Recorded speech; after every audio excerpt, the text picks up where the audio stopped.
خوشحاله کور یو پخوانی کلاسبیلو، یو تصویر چې د دوه زړونو ترمنځ لوی دیوال جوړ کړو.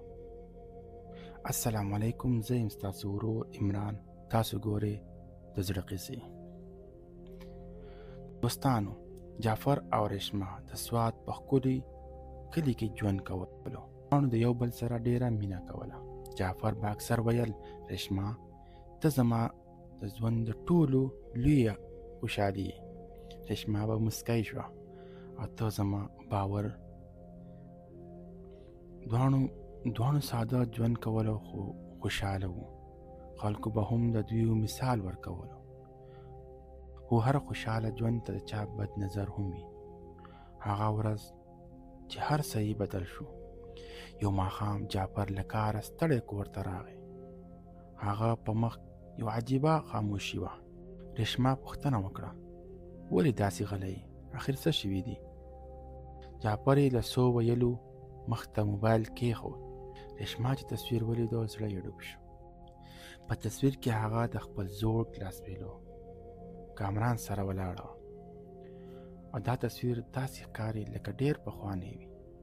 شک پیدا شو.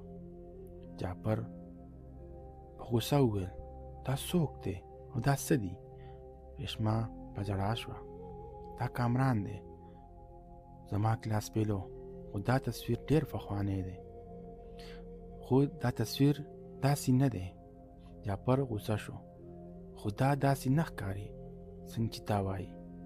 ریشمه په ژړا شوه، ته په ما باور نه لرې. خو شک یو ځل چې زړه ته پرېوځي، نو هر څه بدل شي. ورو ورو د دواړو خبرې کمې شوې.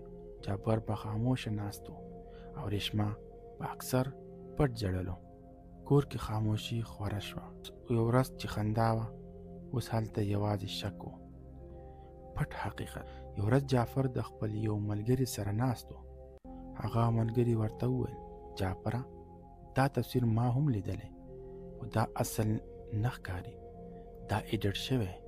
جعفر حیران شو. یعنی؟ ملګري وویل، ته لږ تحقیق وکړه، حقیقت به معلوم شي. جعفر خپل کوشش شروع کړو، او تصویر اصل معلومات یې وکړو. هغه د کامران نمبر پیدا کړو، او ورسره یې خبرې وکړې. کامران وویل، جعفر، دا تصویر خو ډېر پخوانی دی. یو ځای په یو پروګرام کې ولاړو، دا داسې نه و لکه اوس چې څنګه ښکاري. جعفر نور هم حیران شو. ورو ورو حقیقت ښکاره شو. دا تصویر د جعفر یو ملګري ساجد لخوا ایډیټ شوی و. ساجد هغه څوک و چې د جعفر خوشحالي یې نشوی برداشت کوي. هغه غوښتل چې د دې دواړو ترمنځ فاصلې پیدا کړي، او هغه کامیاب شو. جعفر سر ښکته شو. ما څه وکړو؟ ما په خپله میرمن نه شک وکړو. هغه سمدستي کور ته راغی. ریشمه ما چوپ ناسته وه، سترګې یې سرې وې. جعفر وویل، ریشمه، ما حقیقت معلوم کړو، دا ټول یو سازش و. ریشمه وویل، خو تا خو زما نه مخکې باور مات کړو. جعفر په ژړا شو، ما تادي وکړه، ماله شک نه و پکار. ریشمه وویل، جعفر، مینه یوازې په خبرو نه وي، اعتبار غواړي، او کله چې اعتبار مات شي، بیا هر څه بدل شي. وخت تیر شو. دواړو بیا غوښتله چې خپل ژوند بدل کړي، خو هغه زخم په زړه پاتې شو. سبق: کله کله یو وړوکی شک، یو سازش د چا کور تباه کړي.